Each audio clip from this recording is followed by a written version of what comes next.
I would love to get any top player, to be honest. And Appolis is one of the players I like.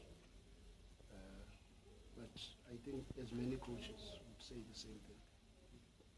Not always, you don't always get what you want even, because we already have around 40 players. But it will be important to get a player like that if an opportunity avails itself. But I don't think it will avail itself, because I know Esperance was interested in him and they could not get hold of him.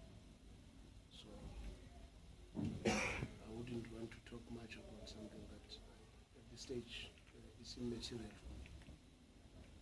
Going to Sipho, I think he has been training very well. But he still has issues because he's coming from an injury, but he's already in full training. He's a very good player, you know, his quality is second to none. However, there are some areas of his football that must improve. Take a look. But he's a very good football player, and we are happy